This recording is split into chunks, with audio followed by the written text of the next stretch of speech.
Foire internationale du textile africain, coup d'envoi de la 7e édition à Djibouti. À l'occasion de l'ouverture de la 7e édition de la Foire internationale du textile africain, aujourd'hui à Djibouti, Sophie Ratsirek, ministre de l'Artisanat et des Métiers, s'est adressée par visioconférence en ces termes. Nous devons tous faire preuve de solidarité pour relever le défi de la relance économique post-Covid. Elle a relaté les efforts concédés par son département ainsi que les actions à entreprendre pour promouvoir le secteur de la soie sauvage. Voici un extrait de son discours. Excellences, Monsieur le Président, Mesdames et Messieurs, en vos grades, titres et qualités, sachez que j'aurais vraiment voulu assister personnellement au Salon international du textile africain qui a lieu en ce moment même à Djibouti et qui en est à sa 7e édition. 3 fois hélas, faute de temps, mon agenda a voulu que je vous fasse faux bond. Mais grâce à la technologie, la distance est devenue sémantique, car je suis tout de même parmi vous aujourd'hui. Nous montrons l'exemple par notre présence autour de cet événement, qu'il existe une vraie solidarité dont tous les Africains ont besoin, voire même toute l'humanité, pour vaincre la pandémie et relever nos économies respectives. La crise sanitaire que nous traversons est catastrophique. Elle laissera peut-être des marques qui ne s'effaceront sans doute jamais. Cependant, la force, le courage et la persévérance qui nous animent et nous aident à trouver des pistes de solutions qui s'adaptent à notre situation. C'est exactement le cas du textile, qui à la base puise ses origines en Chine, mais dont notre continent a su s'approprier des couleurs et un style qui sont devenus à la mode, tout en étant source de fierté pour faire rayonner notre culture. C'est le cas de Madagascar, qui excelle dans le travail de la soie sauvage, qui nous vient d'un ver endémique du pays. Cette matière fait partie des produits phares de notre artisanat, et le ministère se démène pour la mettre en valeur en utilisant toutes les formes et les déclinaisons possibles.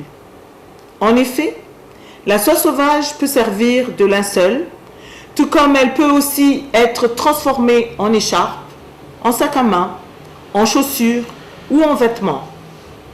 Pour parfaire la promotion de ce produit et du métier de la soie, le ministère s'efforce d'organiser la filière et de la professionnaliser.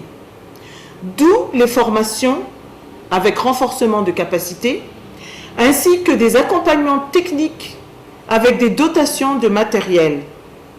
À tout ceci s'ajoutent les recherches de débouchés, pour lesquelles nous mettons toutes nos chancelleries à contribution, à savoir la mise en place d'expositions et la recherche de partenariats. Sans oublier tous les salons nationaux et internationaux, comme celui de Djibouti aujourd'hui, car même si le confinement a empêché la circulation des personnes, nos produits ont continué de voyager à travers le monde.